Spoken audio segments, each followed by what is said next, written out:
are back. You're listening to You Would Think, the Philadelphia Flyers podcast. I'm your host, Kyle Collington, and joining me once again, it's Mr. Kevin Durso. How are you, buddy? I'm good. Kind of feeling the effects of a Saturday night, feel-good kind of night. So you drug me into this. So we're starting positive with the Phillies, huh? Okay. Oh, yeah. So Phillies, there's an Eagles game this afternoon at 4:30. It's like, yeah, you know. Hey, just checking. Have the Eagles lost yet? Knock on wood. Oh, okay. Nope. Okay, I was just checking. Okay, anyway. So we will be talking about the Flyers for today. This is still a Flyers-based show, but, listen, times are getting exciting in the rest of the city, and we're going to talk about it a little bit. But no, diving into the Flyers stuff. Where do you want to start? You want to start with the preseason? Yeah, that's fair. Okay. I mean, we should it's kind of picking up where we last left off almost, because the last thing we talked about on the last show was the first preseason game. There were 5 of them since. This has been a weird preseason, to be honest, because I agree with John Tortorella, who has never experienced anything quite like this. I don't remember a time when they played the final preseason game and then had something like 9 days. It's a lot of time. This is a lot. I mean, it really feels like everything about this. This is why it feels really weird too. Not only is it such a large gap between the last preseason game and their first regular season game, the entire NHL preseason wrapped on Saturday night. There were 2 regular season games. Yeah, technically the NHL season, the NHL regular season has begun. Right, because and look, to be honest, I totally get it, because this was the Flyers 3 years ago. They were one of these teams that played. The Flyers only played 1 game. This time they learned their lesson and at least gave them 2. Well, yeah, because now the lesson that they learned was give both teams a home game so that they have the same number of home games here.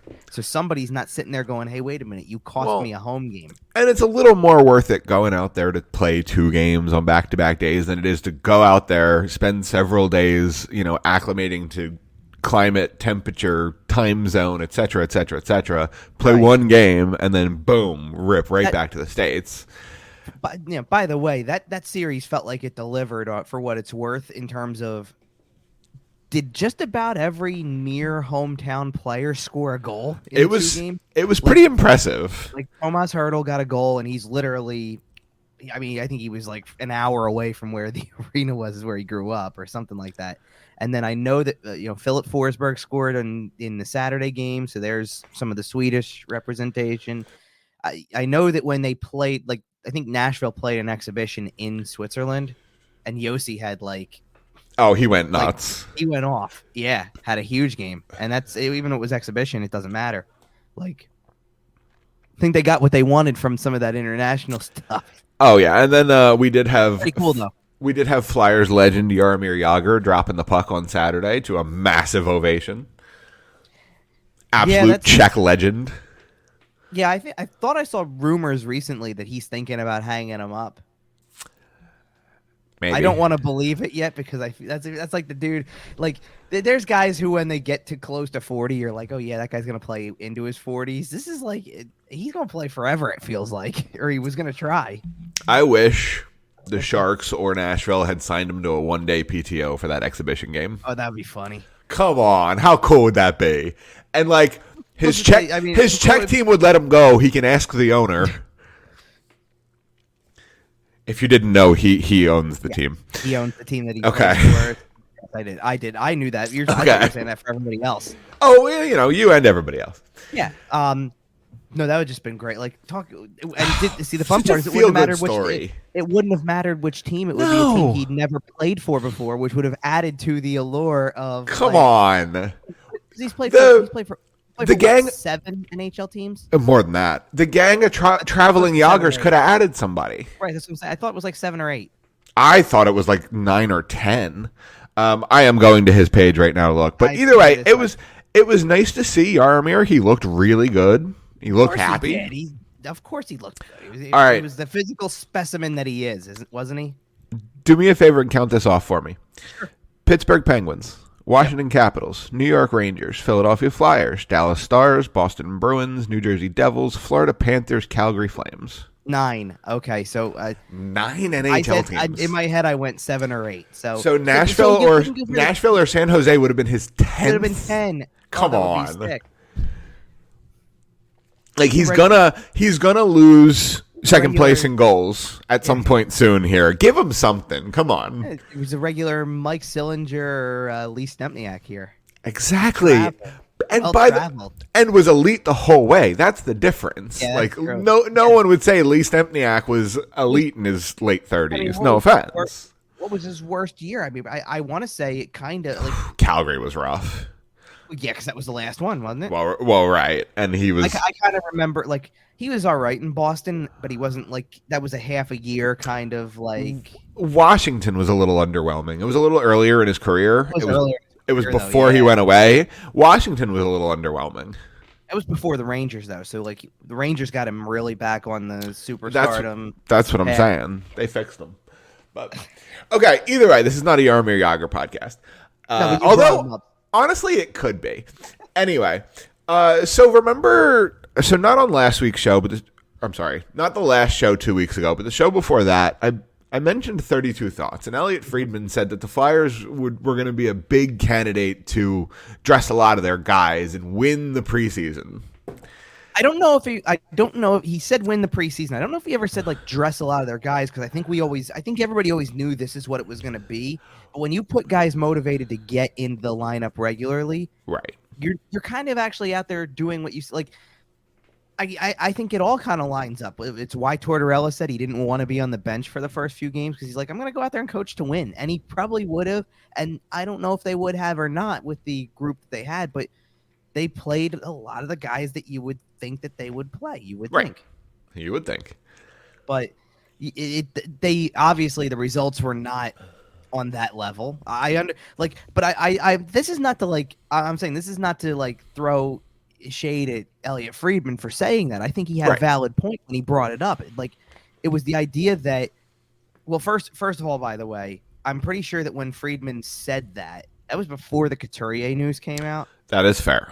So it was like, hey, you know what? If they dress Sean Couturier and Kevin Hayes and Scott Lawton on a regular basis, and then have a couple of young players trying to make it, this team could those guys will have a field day when they face the Boston lineup they faced the first preseason game where it's like, oh yeah, by the way, there's no Bergeron, no Krejci, none of the defensemen, no Pasternak, no nothing. Like, you know what I mean? Like, yes, you're like absolutely is fair to think that they would have had a really strong post or preseason record because of playing those guys as opposed to these teams knew the goal was not roster battles and trying to win these preseason games with young players who are trying to make it.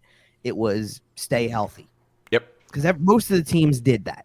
Actually, there were a few teams I thought I noticed anyway that had preseason games where they dressed a lot more of a regular lineup than I would have expected.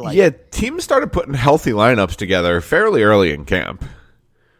Like I saw that Ottawa and Montreal played each other like twice in the past week or something like that, and both games looked like legit NHL lineups. So I was impressed by the kind of throw caution to the wind mindset that some teams had to make sure that they, or not make sure, but to have a regular lineup out there when it's not common. I mean, we get to that 5th or 6th game in the preseason, and it's like, get this over with. And that's exactly how Tortorella felt by the end of this. Sure. But I don't know. But I'm sure that had a lot to do with the record too. Oh, there's definitely far too many preseason games, and I feel that way for most sports, to be honest. Yeah. One thing I did want to mention is that Sean Couturier injury. Sure. Because that has done some weird flip-flops. We've heard that he's going to be out for half the season. We've heard some things that he might be back, soon. Right. I have to imagine that if he's coming back soon, he's not coming back at 100%. Is that fair, would you say? It's fair to assume that right now until you get anything further. I'll say that. Okay. I also think that it's valid that if the original thought process was, I don't know, call it 3 to 4 weeks was one of the reports. Okay. That was at least a week ago. Okay. At this point, I think. I mean, what didn't it come out on the Monday or Tuesday after we did the last show to begin with? So Yeah, but we were hearing things like months.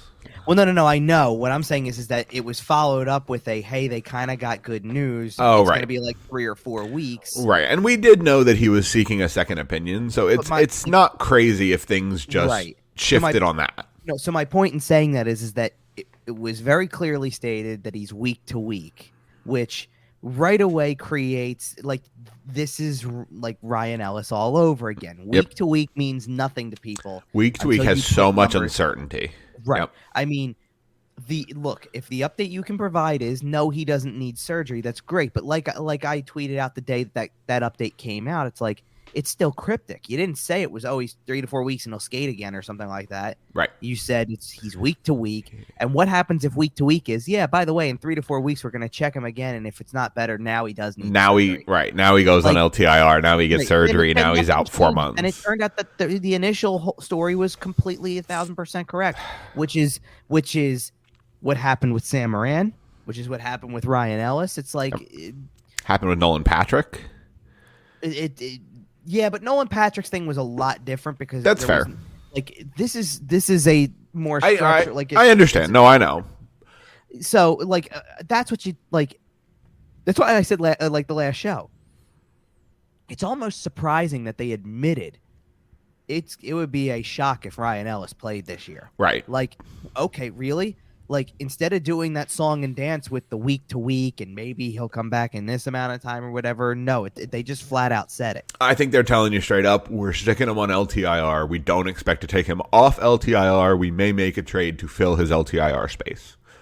That's how I hear that. I mean, I think that's possible. I think that what's more likely than make a trade is scour the waiver wire and see that's fair. Come up with. But yeah.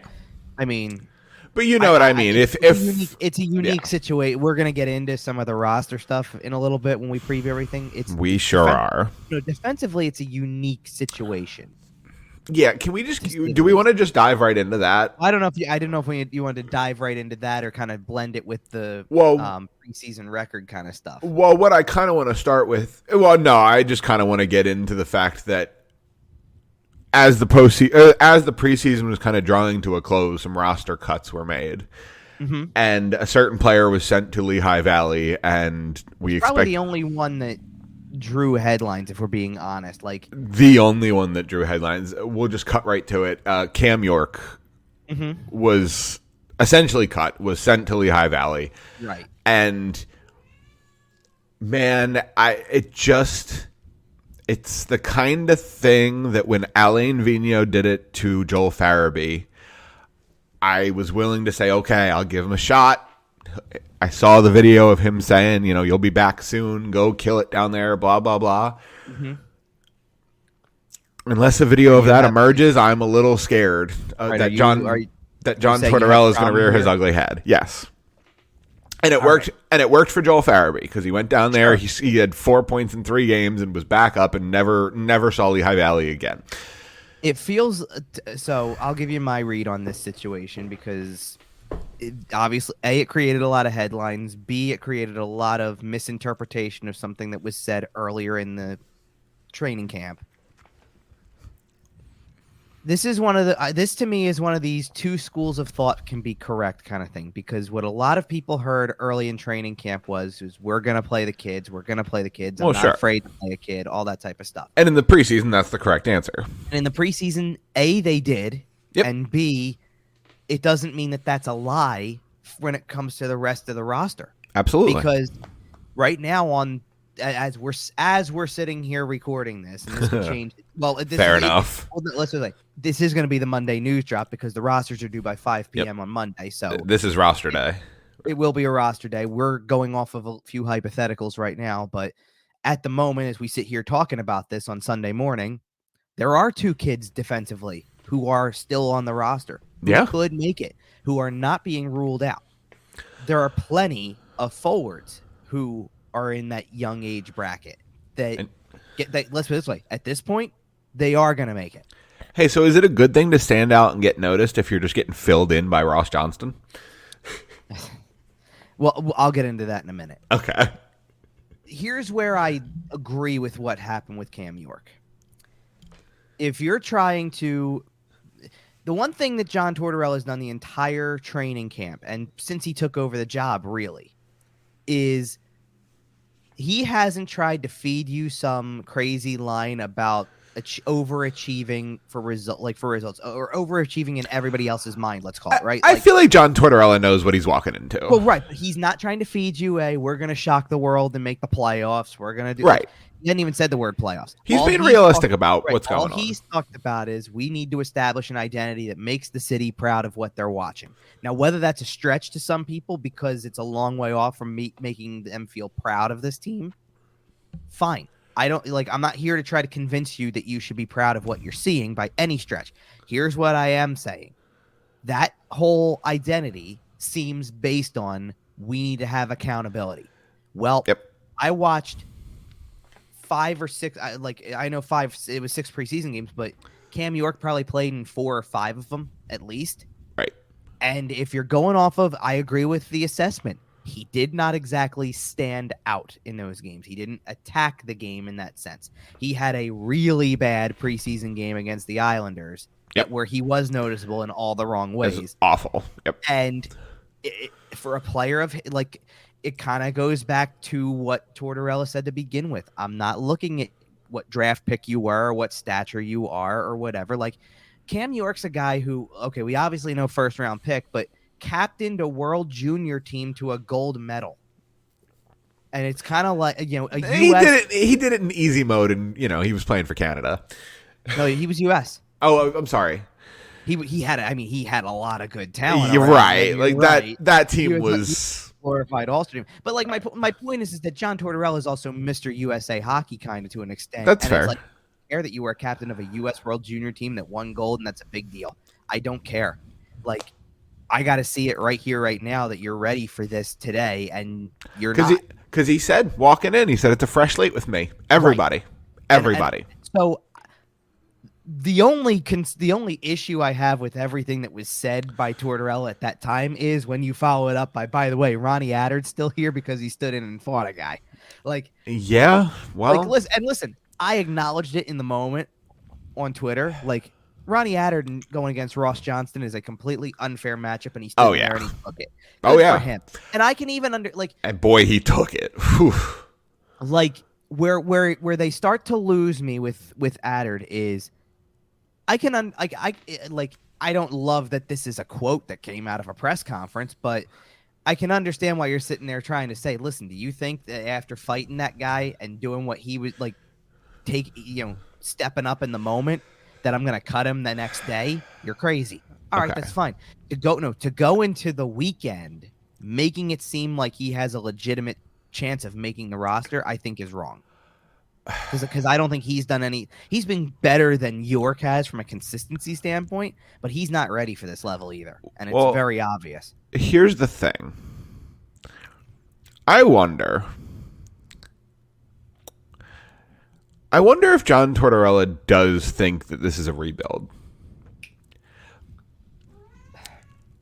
Right? We saw Detroit send Joe Velino back to Grand Rapids for 2 or 3 years, let him really marinate down there. We've seen some rebuilding teams hold some players in the minors, let them kind of over marinate, get really, really dominant at that level before they come up. John Tortorella seems to be saying all the right things. Like you said, he hasn't really mentioned playoffs. Yeah. It seems as though he knows realistically where this team is probably going to end up. And yeah, sure, he's going to coach to the best of his ability, and he is a very good coach. But I think he knows that this team just lacks the depth to get anywhere significant. The top-end talent, the depth, everything. This team lacks everything. And here's the thing. It sounds to me a little bit like you heard some of the things that were said on the latest Snow the Goalie. I actually didn't. No. Okay, because the discussion is that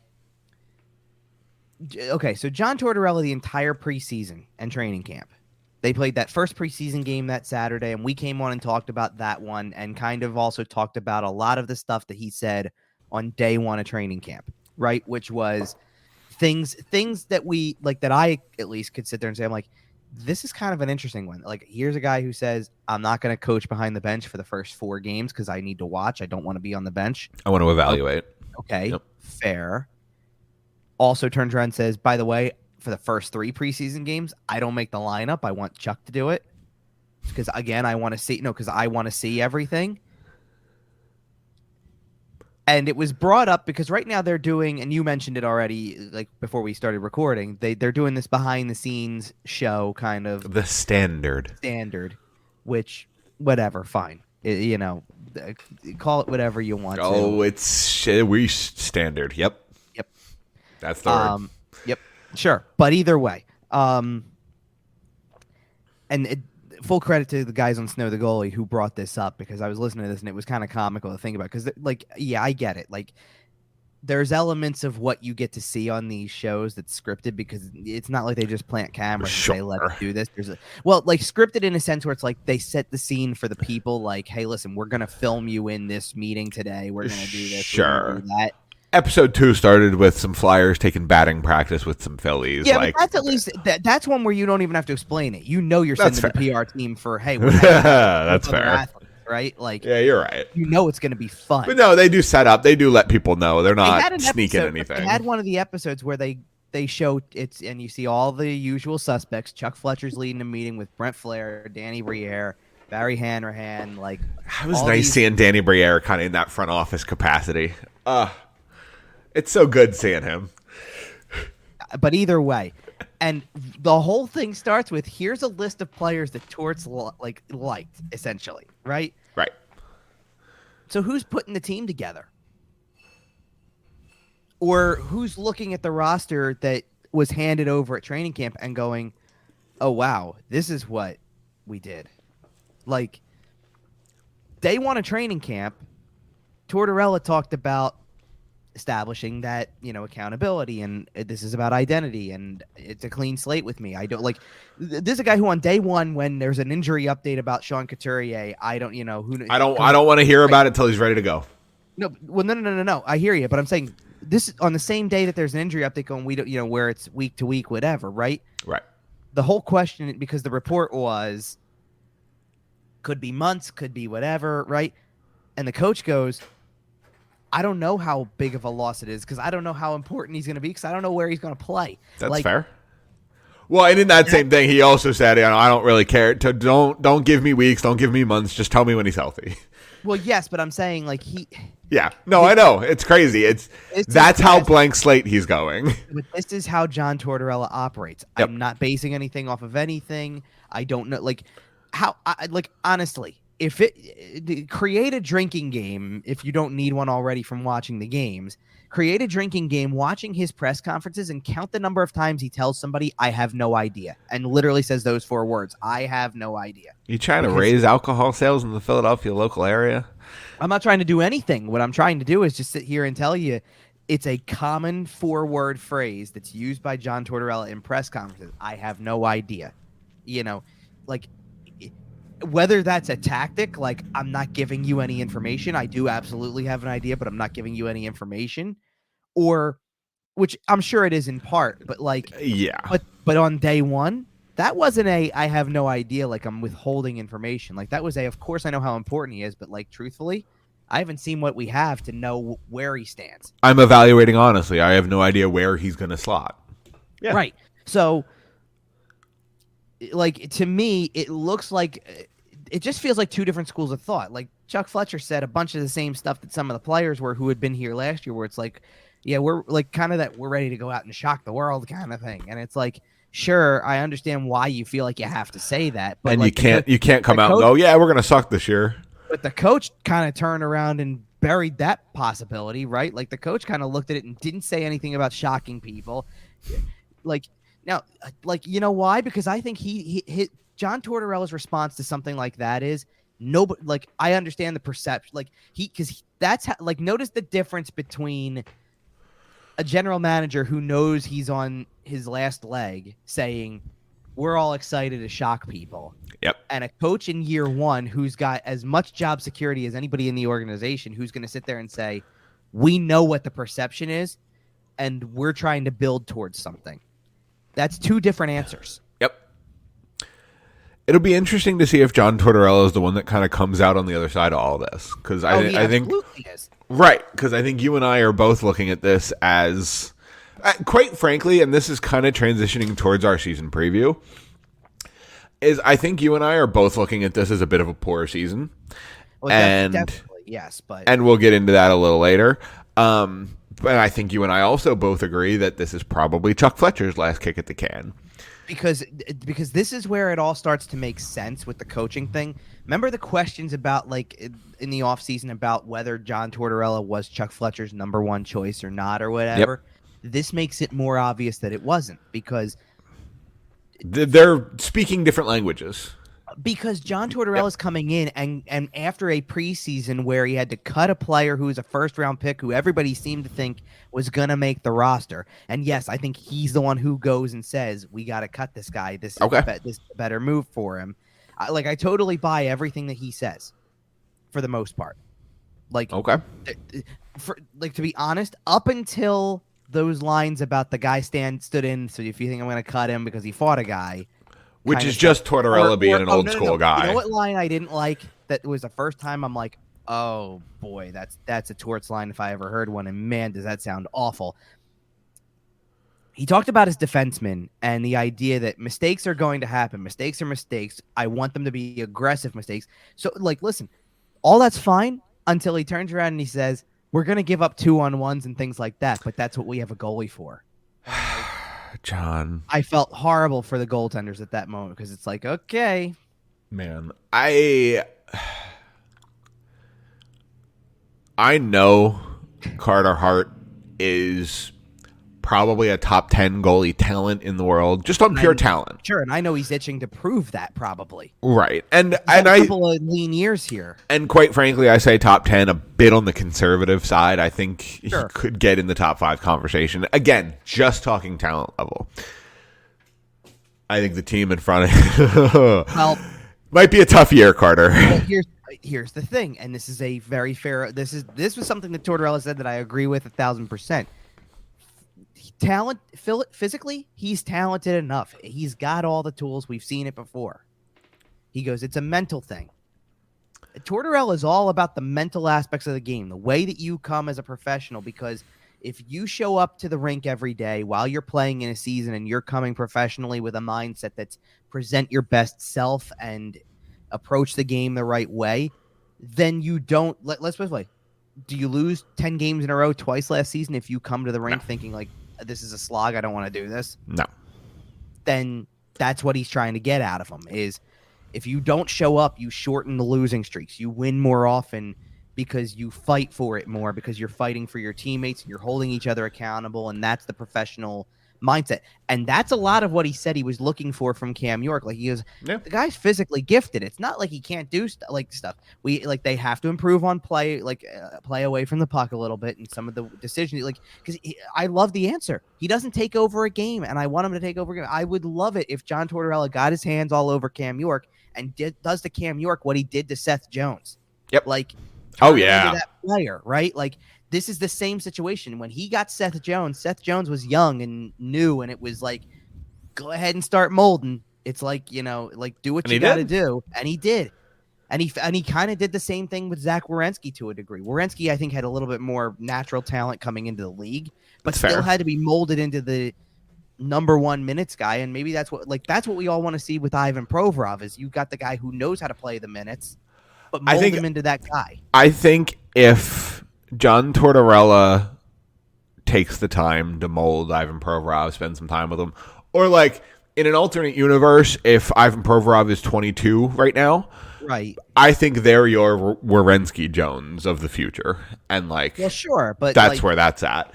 Yeah, the fact that Provorov's a little bit older, I don't know quite how much room there is to mold still. Because let's put it this way. Here's the simple way to look at it. Provorov and Werenski are the same age because they were the same draft year.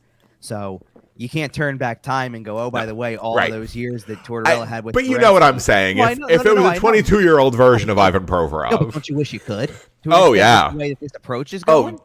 Zach Werenski is fantastic. Sure. Absolutely. And they look like they have a solid group. I don't know if they're gonna I don't know if it's playoff solid in Columbus, but they look like they've got a solid group. Their goaltending is always just going to be a question. Well, yeah, sure. And they're starting without Korpisalo this year, which will, I get it, but lather rinse repeat. That feels like the case every year. Back to the Flyers part. Yeah. So it's almost like the start, because you got to remember Tortorella took the job before the bulk of the offseason happened. Right. You're sitting here going, okay, listen, maybe Tortorella takes the job. The thought process is like they've got something big up their sleeve. The plan was to go out and get somebody. We all know which somebody probably, and I'm not trying to harp on it, but maybe that was the whole concept of hey, Torts, this is the team you're going to coach. It's going to have a legitimate skill guy on it, on top of guys that you for Cam Atkinson's a guy and there's other guys who are going to grind it out, and when we should be getting Sean Couturier back and blah blah blah, and then you about faced on the plan at the end, and then you didn't offer the kid a contract. Right. The best thing I know. The only thing you did in the offseason was you traded 3 draft picks for Tony DeAngelo, and you signed Nick Delorier to a 4-year contract. Congratulations. Your team has no skill. Right. And actually, I hate to say that because DeAngelo can move well enough to have skill, but here's my problem in the preseason. No. And here's my problem, and I know this is something we've talked about ad nauseum all through the summer, and I know I'm bringing it up again, and I'm sorry, but we're talking about a rotten locker room. We're talking about a cancer in the locker room. We're talking about really bad.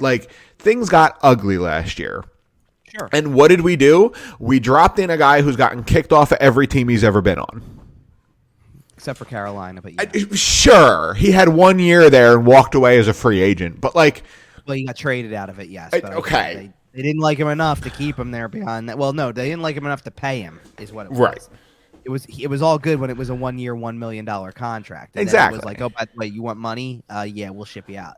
Right. And Don Waddell comes away looking like a genius. I know. Yeah, absolutely. And Don Waddell, fantastic. You got 12 great months out of an asset, and you replace him with Brent Burns. Exactly. Right. But it goes to show you something, that they were willing to take on Brent Burns' money, but they weren't willing to pay this kid. Sure, I hear you. That money probably would have come in somewhere around the Burns number, and sure, it might have been a little longer, but maybe not. And, okay, but here's the thing. But this is a perfect place for me to jump in because with everything you're saying, does this sound like a guy Tortorella wants to have per se? No. So Chuck Fletcher backtracking on the fact that all of the stuff about Ryan Ellis being possibly available for the season was never going to happen, and he knew it. Had to do things to spend all of their offseason dollars and other assets, let's face it, because draft picks count in this too. Sure. Did all of this to counter the fact that Ryan Ellis was never going to be available this year. It's the only way you can explain to me why you even think about re-signing Rasmus Ristolainen and then trading 3 draft picks for Tony DeAngelo. It's the There's only just no reason. way. Man. And it's going to be what costs him his job at some point, because I don't if this is at the end of the day, they played probably their best preseason game in the last preseason game because it was the first one that they finally scored more than a goal in, pretty much. I can't wait for the Spit and Chicklets episode where Kevin Hayes tears Torts a new one. It's coming in early December. I'm going to call it.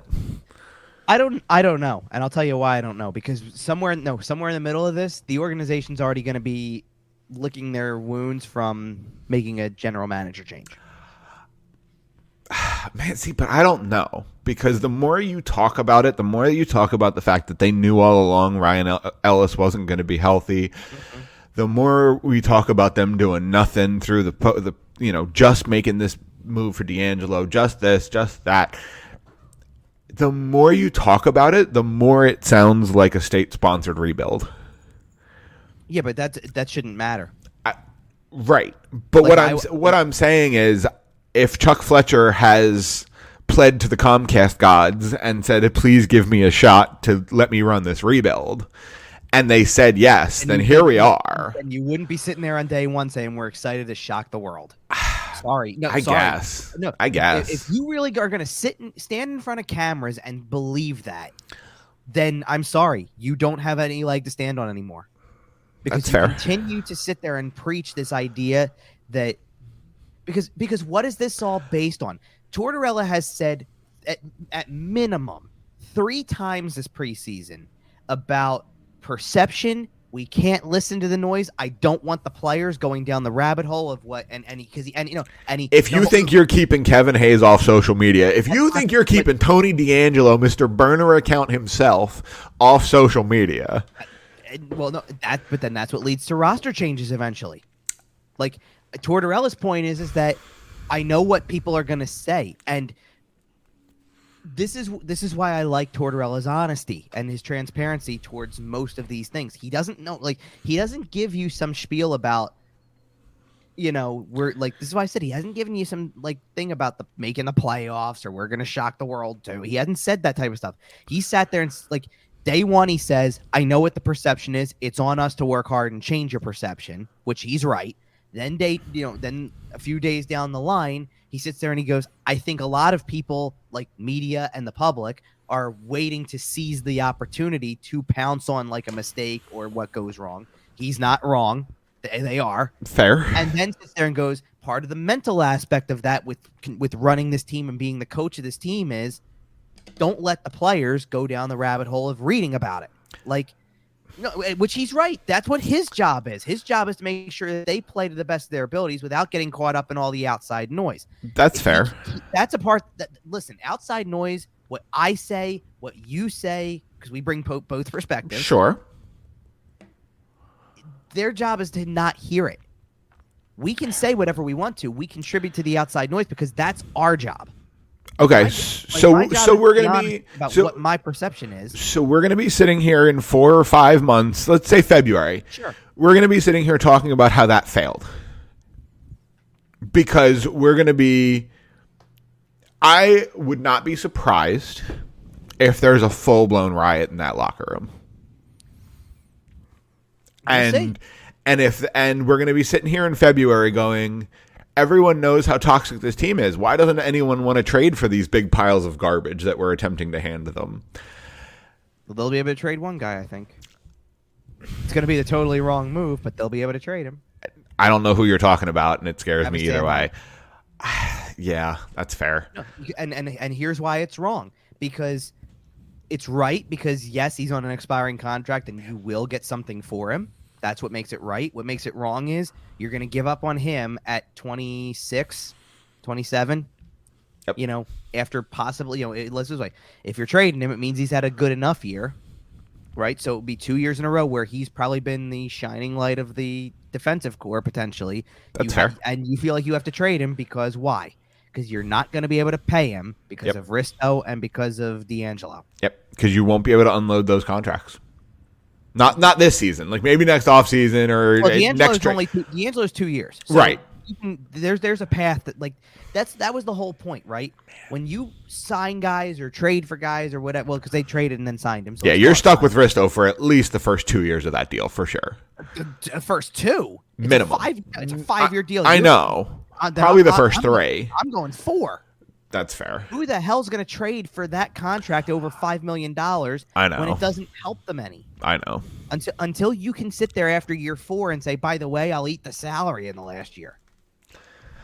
Or, I'm sorry, I'll give you 3 years, and I'll tell you why. Because if what I saw about the salary cap turns out to happen and it's up $10 million in 3 years, then yes, you might have a shot. Right. Because then all of a sudden that contract's cheap. Fair. It's not at 82.5 mil or 83.5 mil, but at 92.5 mil of a cap, yeah, now it becomes cheaper.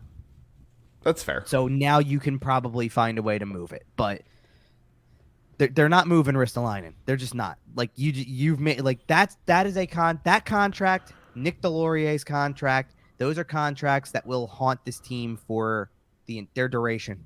Absolutely. Let's just be real. Their duration. Maybe in the last year, but like let's be real. In the last year of that contract that Ristolainen signed,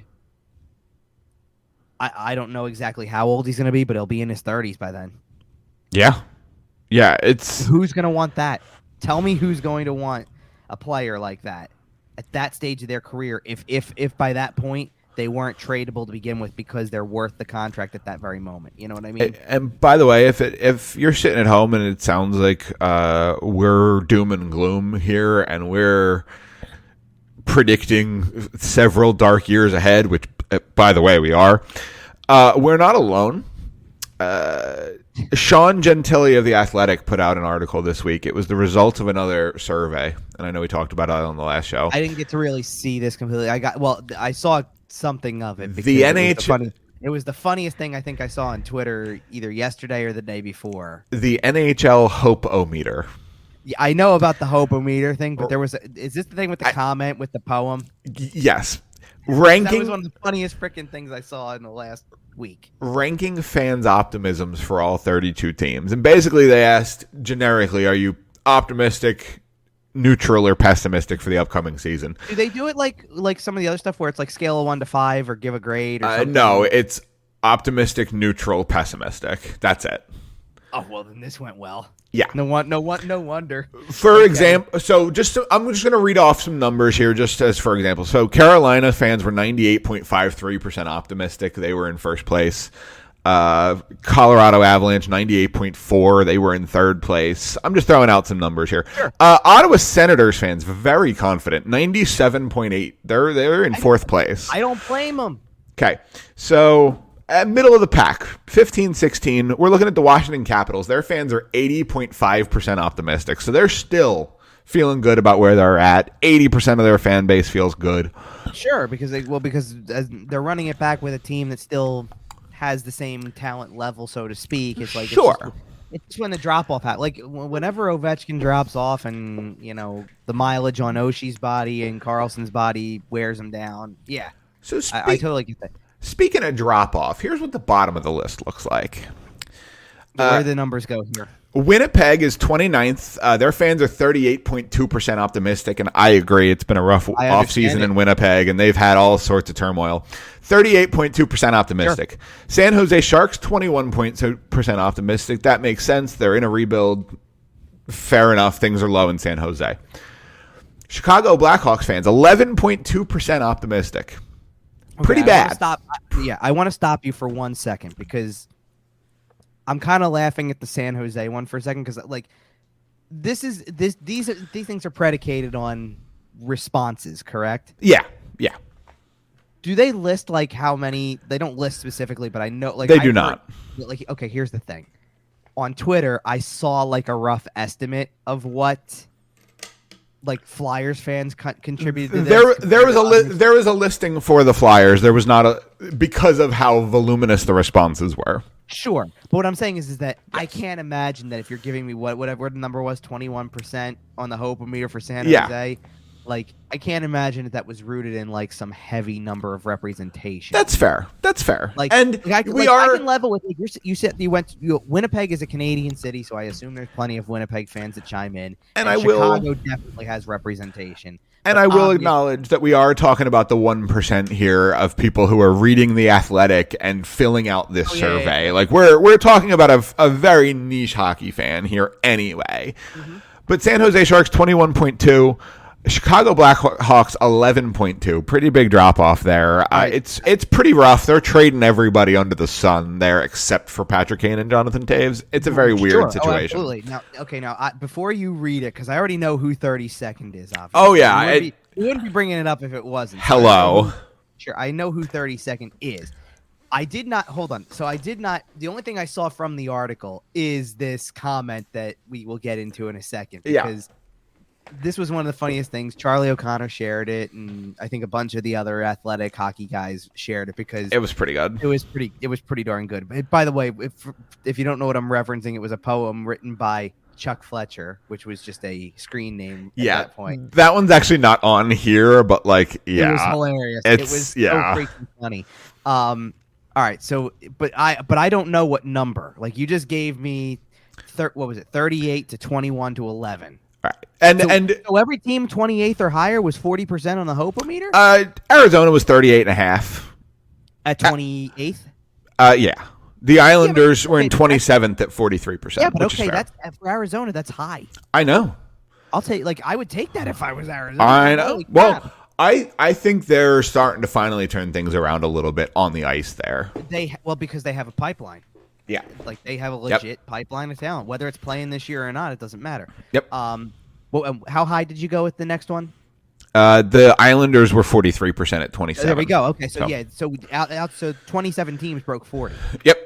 Wow. So Arizona 38.5, Winnipeg 38.2, San Jose 21.2, Chicago 11.2, Philadelphia Flyers. Give me a number. So it's below 11. It's below 11.2. Yes, sir. Okay. Well, let's put it this way.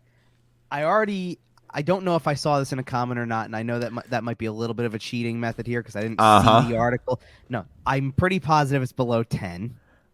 You're not wrong. Okay. I would have to, knowing the way that this fan base reacts to I've gotten comments every freaking day that stuff doesn't matter. So I'm going to take a guess that it's definitely below 5. I will go with 2.2%. 1.7. I'm glad I'm within 0.5%. I will take that. 1.7% of respondents are optimistic about this team. No, they're not. They're optimistic about John Tortorella. We're just going to go through some of the best negative responses here. Oh, there were almost 600 of them. I think 2 optimists left actual comments. Apologies to them, but there's no point. There's no point. Okay, and I haven't seen this. And I'm just reading the little blurb. I'm not going to go through all of them. No. Go subscribe to The Athletic. Oh my goodness, this is gonna be funny because I didn't see any of these. I didn't read I didn't get to read the article. I'm not currently. I'm not my personal favorite. I have 2. Okay, I've cut back on some subscriptions lately because I got a lot of stuff going on right now. Fair enough. Although The Athletic, you can get it $30 for the year. There's no excuse. I know, but no, right? There's fair. I got a lot of stuff on the my two favorites. Okay. I'm expecting an arch reading "Abandon all hope, ye who enter here" being installed in front of the Wells Fargo Center this season. And then the other one is, I don't have all day to write a novel about all the reasons why I'm dreading this season, but a lot of them are subheadings of the broader topic. Chuck Fletcher has destroyed this franchise and is somehow still on their payroll. Okay. I would read that novel. Heck, I would help co-author that novel. This is wow. So go support The Athletic. Subscribe to that. Sean Gentili, we're doing great work. Okay, so between this and the report cards and holy crap, they're killing it over there. Yeah. So we might as well just jump into this. We've already been doing it, but yeah, we have. Let's get into our season preview here. So when do the wheels fall off? Do they make it through October, or are they already off by then?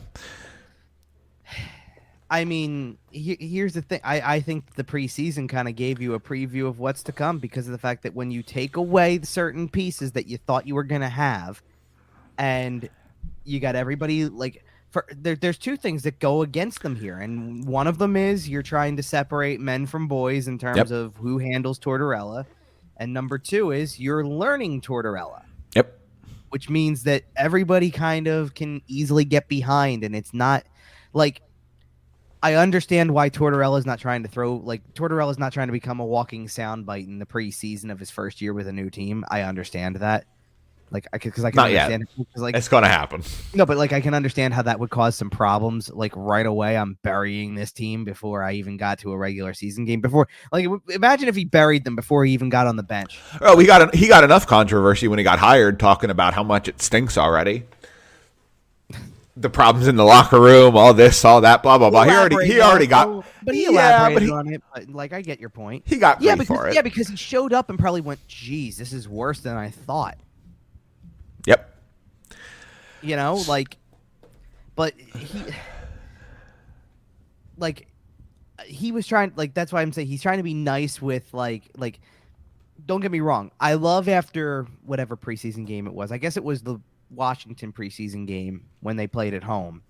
Because I guess that was the first chance to see Provorov and D'Angelo together, which is going to be a pairing for at least a little while. Right. It's nice to just hear a guy come out and go, "Yeah, they stunk." Like Fair. I love the brutal honesty, to be honest. Like instead of trying to sugarcoat it, but then he kind of covered for it a little bit. Like nobody was good, but they're tired. They've been skating a lot. It's been conditioning, and I on one hand I get that. I know that your camp is predicated on conditioning and skating, and this is training camp, and what you're trying to do is spend these 3 weeks so that when you start playing the games that matter, when it's the third period of a back-to-back on the road, the boys have the juice. They have more energy than the team that they're playing. That's right. What you're trying to reach. There's always the possibility. I mean, we know there's a possibility with this team, but like what Tortorella is going to learn is there's always the possibility that these guys just don't have it, period. Hot take. A team with Kevin Hayes as your number one center is never out hustling anybody. Well, sure. I mean... Sorry, Kev. Okay, so... Well, let's put it this way. Look, I don't care who they put on the ice. There were guys that they put on the ice where you sit there and you go, this is painful to watch. They're slow. I mean, okay, how about the fourth line? And no disrespect to a guy like Tanner Lazinski, who is probably working his way onto the team, I would say. But you stick him out there in the middle of Zach McEwen and Delorier, and I just can't watch it. It's so not what today's game is. Painful. Exactly, because it's so not what today's game is. They don't have a single. I don't want to say a single because of the fact that there's another banner over here that we didn't go to yet. That is a guy that involves some skill whenever he's going to play, and I'm sure Cam Atkinson can bring some skill elements to the game. I don't want to say he can't, but I know that I would be. I'm sure that my confidence level would be at an all-time low if two of the skill guys that I would be leaning on are guys who add some skill to it and some speed to the game, and that they can play that kind of game, weren't able to suit up in the preseason at all because they were dealing with stuff. Yeah, and let's mention Joel Farabee. I know you talked about him here. He has been cleared for contact. If you missed it, he had postseason neck surgery. He had the Jack Eichel disc replacement as opposed to getting it fused or anything like that. Sure. They got the disc replacement. He became the third NHL player to get it done after Eichel and somebody else I saw. I don't know. Yeah, I know. Nobody seems to know who this second guy is. I saw an article that mentioned the name. It's not like a secret, but it's not anybody who like. It's some like when fringe guy. When Jack Eichel, former second overall pick. Well, and he was the first to get it done. Right, and Super Bowl is the first one to get it done. Well, it turns heads. Especially with the saga it became. Sure, because Buffalo wouldn't let him, and he had all these doctors, and Buffalo still said no, and then they traded him. Right, could you imagine if Farabee was like in the position to be the first? Like, I'm sure that anybody who was going to be the first was going to have to put up it was going to be a little bit of a fight to get there. Yeah, and Eichel has talked a lot about. He did a lot of his own research for like months and months. And Joel Farabee said maybe 2 days ago, if not 2 or 3, whatever it is, like in talking, he's talked to Eichel. I'm sure he has. I'm like, hey, you got questions? Eichel's got answers. Him and Eichel are bonded for life now. Well, sure they are. And in plenty of ways, like they already have connections in more ways than one. Obviously, not just through the injury. They're both curly-haired weirdos. No, they're both BU guys. They were both USA Hockey developmental project, kind of like developmental team guys. Like this, that stuff's no secret. Like they both went through. They basically both went through the same career path. Oh right. I'm not putting Joel Farabee on the same skill level as a guy like Jack Eichel. No. But Joel Farabee has kind of followed in Jack Eichel's footsteps. Well, yeah, because Farabee was in basically that next class outside of Eichel, like at BU and in the U.S. programs. Like he was part of that group that was getting attention. Yeah. But either way, he has been cleared for contact, and it looks like he is heading towards a return. It's not quite clear if he'll play on opening night yet or not, but it's looking likely. It's possible. Right. And they're practicing Sunday morning. They'll probably have, I don't know what they're going to do for the rest of the week. Like, I assume they would practice on Tuesday and Wednesday to lead into Thursday. I don't know. I mean, I highly doubt that you're going to have an off day on a Monday when you had an off day on a Saturday. Right. But it is roster day, so and it's also a very weird schedule with, like we talked about, the big gap between the end of the preseason and the regular season. But I think that part of the element here is like because there's going to be a lot of moving parts on Monday because of the fact that it's roster day. Right. So you're trying to get answers to a lot of things. Look, I'm not talking about that there's not answers to everything else. Here's what I would imagine. They and I'm looking as I'm looking at some of the other reporters who are putting some stuff out about the practice on Sunday morning in particular. By the way, for all your roster news, follow Kevin at Kevin_Durso. Yeah, it's going to be. Well, I'll get into this by the end of the show a little bit. It's going to be one of the last things you're going to get from me in a breaking, kind of setting, like when it happens, kind of thing, for a little while. Okay. But as I'm seeing, because I'm not at practice this morning because I'm doing this, and I have other things going on this afternoon, so that's why I wanted. You're going somewhere for the Birds game, aren't you? Well, I'm at my parents. Okay. Nothing complicated. Fair enough. It's as much a Sunday dinner as it is. Listen, I know how it is when the birds are undefeated after several weeks. It becomes appointment television. I know. And here's if it was just about that. Truthfully, if it was just about that, I probably would have been saying we can do the show at night and I'll go to the practice in the morning. Right. Because I haven't really made it over to a lot of practice. I think I made it to one morning skate because of and for a lot of reasons. It was just a weird. Right. It's been a weird couple of months. But I'm looking at some of the other reporters who are there who are putting out power play combinations. They're probably going to practice this week as if Joel Farabee's gonna be in the opening night lineup. Okay. Whether he gets the full he's cleared for contact. Does he get the full clearance? Does he get the full clearance from the trainers? Yes, he's done enough that he can go out there and compete in a game where an opponent's trying to, hit him and potentially do damage. Right. Teammates are never trying to do damage. Let's put it this way. You want a conservative answer? They play 4 games between now and next Wednesday, right? Or Wednesday's a fourth because they're going to play 2 games at home, then 2 in a back-to-back in Florida. He'll play in the game against Nashville. Oh, sure. By that point, he's back. So assuming all goes well, of course. But so at the very least, what was originally going to be hey, this could keep him out for a couple months, this could keep him out until maybe Thanksgiving, probably turned into worst case scenario 4 games. Yeah, but more likely scenario, say 1 or 2.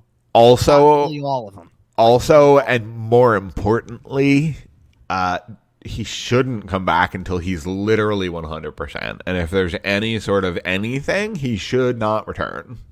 Sure. Now, I agree. As much as I agree with you, the mentality that players have. He probably feels like he's ready to go. If I can go, I'm going. I know. But here's and Tortorella is right about this because he said this. Having Farabee in the lineup and being able to play him on the wing does create a little bit more of a balance. Sure. I mean, yeah, having more good players makes your team better. Yeah, that I will agree with Torts on that one. No kidding. Right. You'd rather play Joel Farabee than give Nick Delorier more minutes. Okay, makes sense. Good call. You know what I mean, though, just in general. Then somebody, sure. We're back. Name a forward on the roster that you would like to see get more minutes than Joel Farabee. There's not many of them. Joel Farabee, nobody. Right. If there's any, there's not many of them. Maybe Sean Couturier, assuming he's healthy. Let's play this game because I was having this conversation the other day, and this was before Farabee got cleared for contact. Okay. So because of that, the assumption was they don't. Let's just call it they don't have him, right?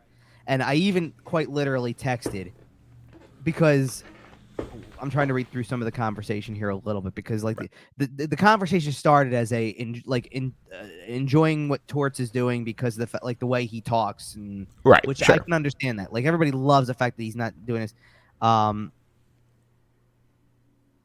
Whatever. I get the question comes in. Who do you think the top 6 are? And first of all, top 6, I go forwards or defense first, right? Because we don't even know defense yet. Because I said to me, once Cam York got sent down, the top 6 defensemen are easy. Yep. And I can't believe we're gonna go there, but we'll go ahead. You give yours, and then I'll tell you if I have it. No, go for it. I was just gonna count it off while you rattle the names. So the top, and Tortorella said the top 4 is pretty well set in, so we already know it's Provorov, D'Angelo, Sanheim, Ristolainen. That's the easy ones. Now, he called the other 4 defensemen that I have yet to name, right? All candidates. Now, as much as he said that, he also said that after saying that both Ronnie Attard and Igor Zamula are probably Probably going to going go down. to well, okay. Let's start with this because this is another indictment of what Chuck Fletcher's done, and it comes straight from the coach's mouth. To sit there and say, I expect a lot of movement between, it's a great thing to have the minor leagues so close because I expect a lot of movement back and forth because we probably have 10 guys who are established and going definitely on the team. And then the rest is kind of like, we're going to be going back and forth a little bit. So half of your roster you think is not good enough for the NHL. That's what you just said. Is he wrong?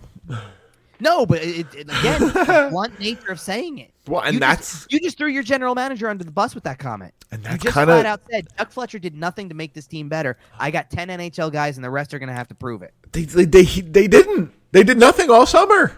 In his standpoint, yes, it's great to hear. Sure. So, to an extent, what you're kind of like now here, this is where I disagree a little bit because I don't think you don't have. I don't think you have 4 NHL defensemen and then nothing more. I think it's a really tough argument at this point to not throw Justin Braun in there. That's fair. You can't not throw him in with the career he's had. You can't now all of a sudden say, "Listen, I'm cutting him." I know it's a clean slate with him, but I don't feel like you can't say he hasn't put together. His guy looked okay playing for the Rangers last playoff. Yeah. You know? Guy looks like he's got a place with a good team. Yeah, to be honest, I forgot he was back. Right, I know. Well, when you take Cam York out, more than likely, who number 6 is at this point. You know who it is. Yep. Go ahead. You go for it. I don't want to do it. You don't even want to say it. No. Nick Seeler. I know. But anyway, I put it out there because I'm like, that's okay. If you're you're asking me to read between the lines. I don't think Attard's ready. I don't think Zamula's ready. So Braun makes it by default, obviously, which we already kind of figured. But fire Nick Seeler into the sun. But if York doesn't make it, then Sealer's the guy playing. I know. It is what it is, right? But I text back after that. If you're asking me about forwards, and I go, to use a common Tortorella phrase, I have no idea. See? It's going to be a trend. Oh, yeah. But I go, and before I had a chance to answer, there was an answer back with some names or whatever, and I turned around and I added one because okay, Konechny's part of this top 6 group probably. Hayes is because you already said that as much too because you said if Hayes is your top line center, which okay, yeah, pretty much. If he's not first, he's second. Well, right, but once either way, Coots gets back, if and when, sure, but either way, yeah. So Konechny, Hayes, Atkinson when healthy, Lawton, and then you start to hit question marks, but you go and do, I guess, Tippett falls in, and then I got answers of does Noah Cates go into that group? Does Morgan Frost go into that group? Does Wade out? Look, hold on, and I tried. Well, no, and here's why because this is if it's not one of those guys, then do you know who it is? And it according to what I'm reading on the line combination, okay, practice, this is what it is. James Van Riemsdyk.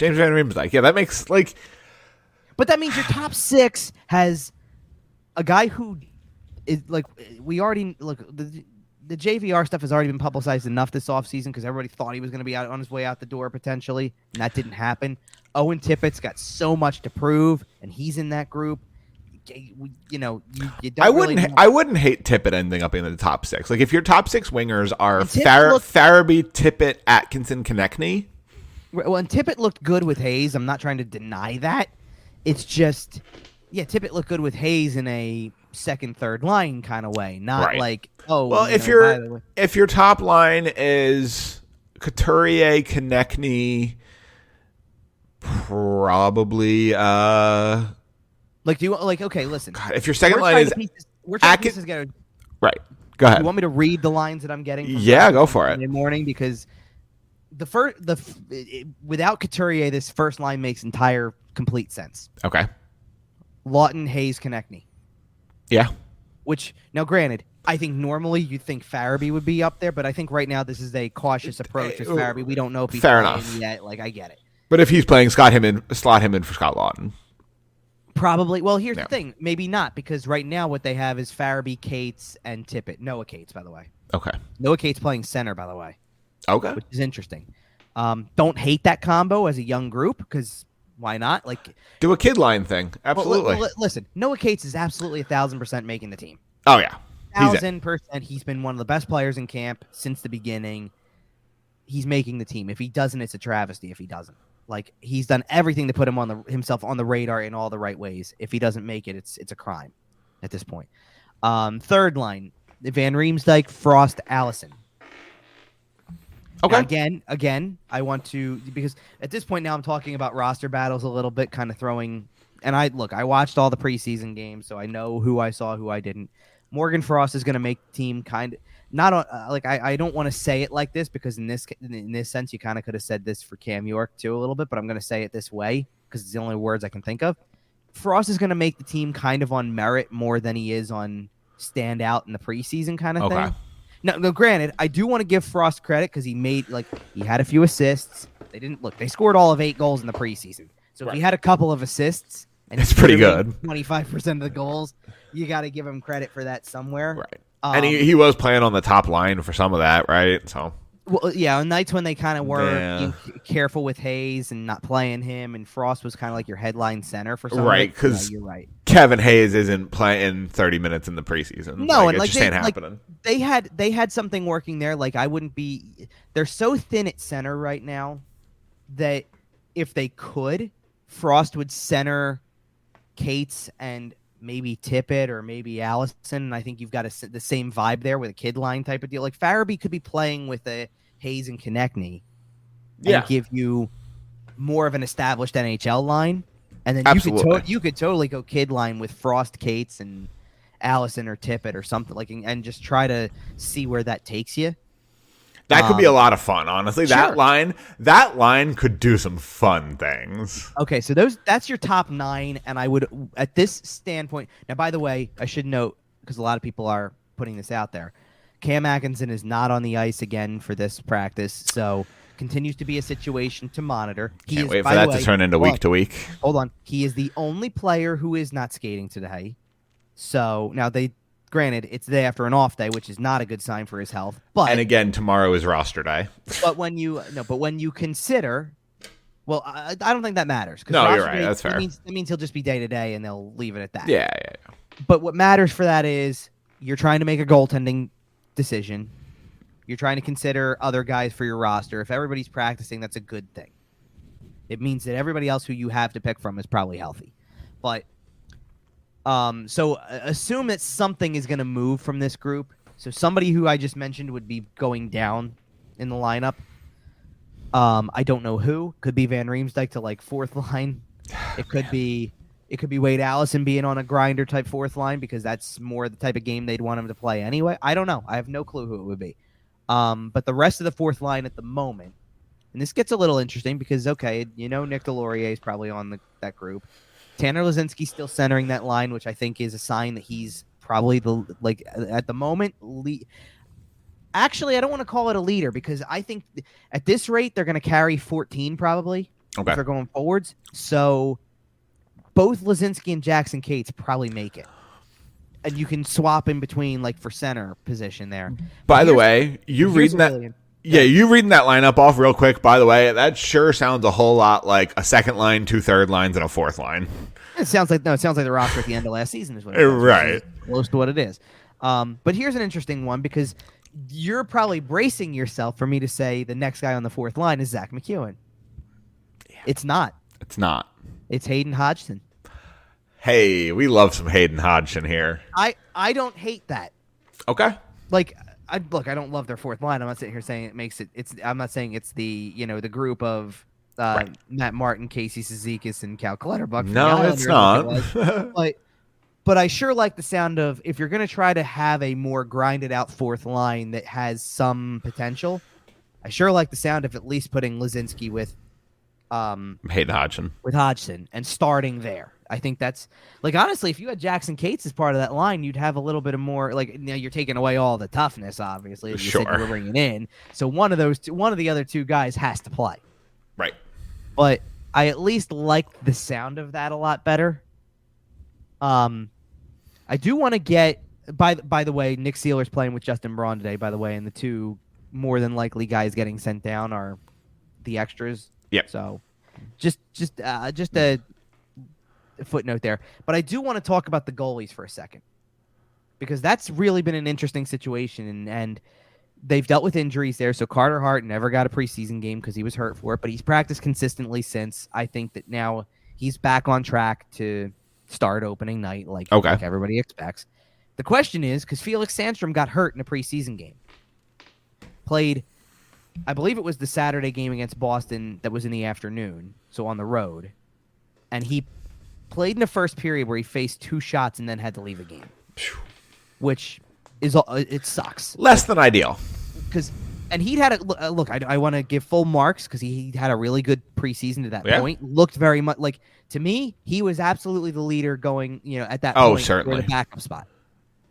And then you had to make a change. And first of all, in that game, you didn't have a choice. You had to play the other goalie who's dressed. So Troy Grosnick got the last 2 periods of the game, and they lost 4-0. Right. But then for the next couple of games, Sam Ersson played. And to be fair, Troy Grosnick hasn't looked terrible. No, but he's exactly not great, but... Well, no, like if you want me to be honest, given what's happened with Carter Hart and Felix Sandstrom in the preseason, I already would be bracing yourself for both goalies who don't make it to be up at some point to play. Because somebody call Mike McKenna, tell him to get ready. For real, like that's what I'm saying. Like after those 4, you might be calling Mike McKenna to say, "Hey, by the way, what are you up to?" Come on, the record. We got the record a couple years ago. It was 8. Let's see if we can go for 9 this year. By the way, in all seriousness, we're starting with 2 hurt goalies. In all seriousness, they start with like Pat Nagel and whoever else they've got down there or whatever, like Jonathan Lemieux and what's the goal? Tyler Wall. Oh no! Get Tyler Wall, the best name for a goaltender ever. Nickname's got to be Brick. Yeah, of course. But in all seriousness, Ersson came in and really had a strong showing at the end that made it. This is a lot more of a competition now than people realize. In all seriousness, Anthony Stolarz has firmly cemented himself as John Gibson's backup, and is like a very solid NHL backup. Anyway, funny you bring up that goaltending tandem. I have something to say about that in a couple minutes. I think by the yeah. Okay. Well, no, I do for another reason, but I have something to say about that in a couple minutes. But, okay.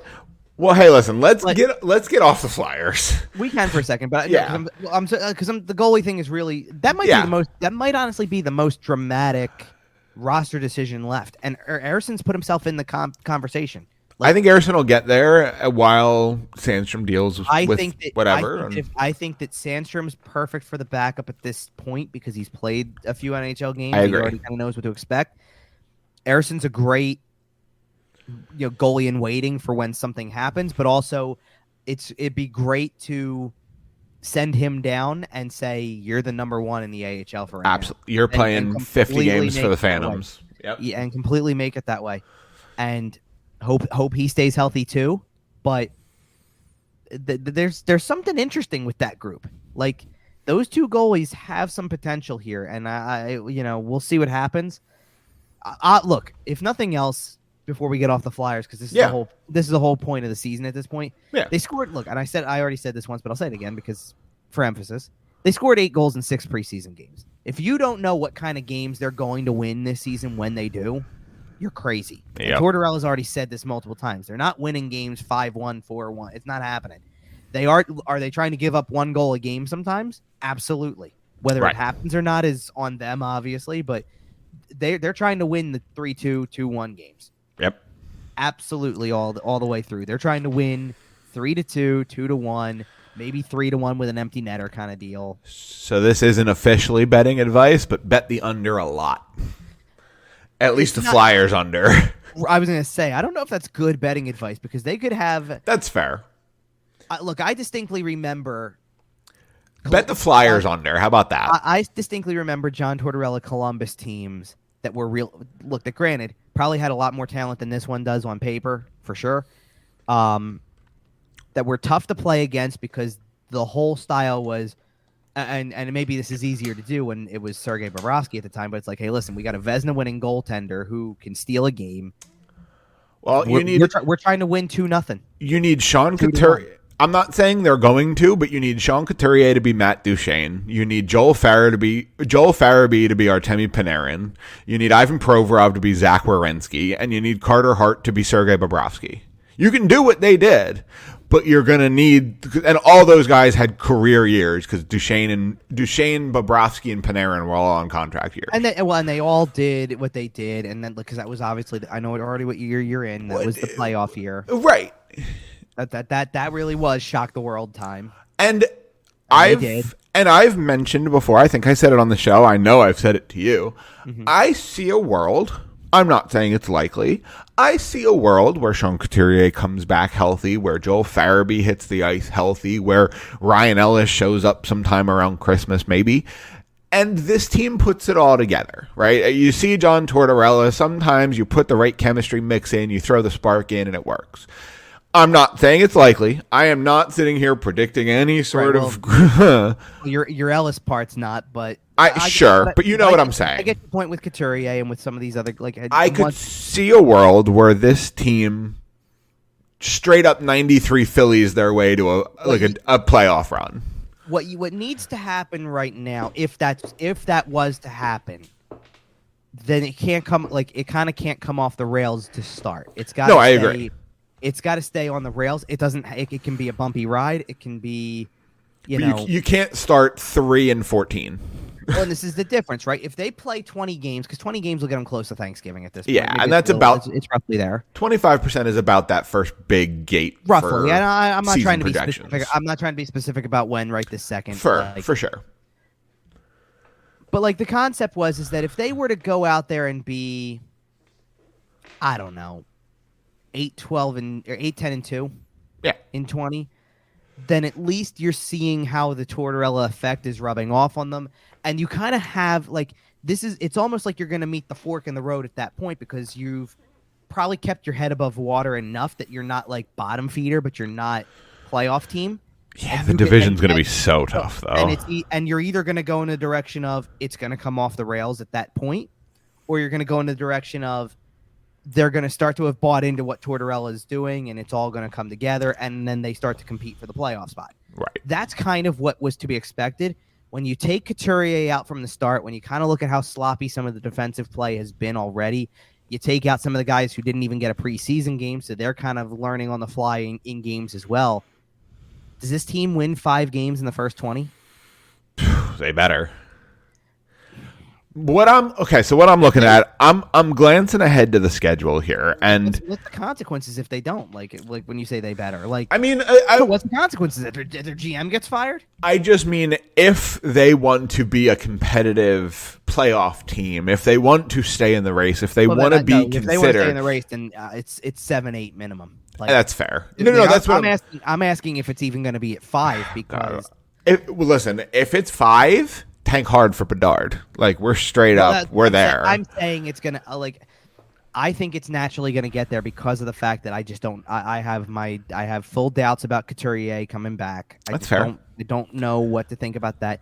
And let's put it this way: you are one. The Joel Farabee news is great, but you're one setback away from that being a disaster too. Yep.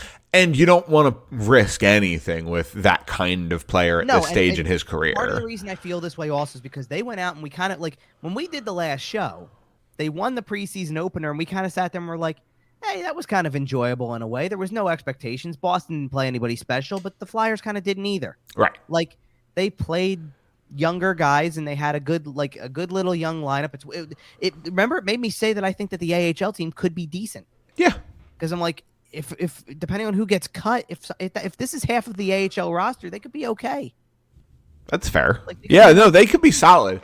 That's the thing about having 20 fringe guys is 10 of them are going to play in the NHL and underperform, and 10 of them are going to play in the AHL and overperform. But I looked at the overall record and I go, okay, so they won that preseason game and that was nice 2-1, and then they went out and it was okay. In fairness, this is exactly what John Tortorella teams are, to an extent. Not the record, but there's a common thread to every single game I'm going to mention except for one. They lost to Buffalo 2-1. They lost to Washington 3-1. They lost to Boston on the road 4-0.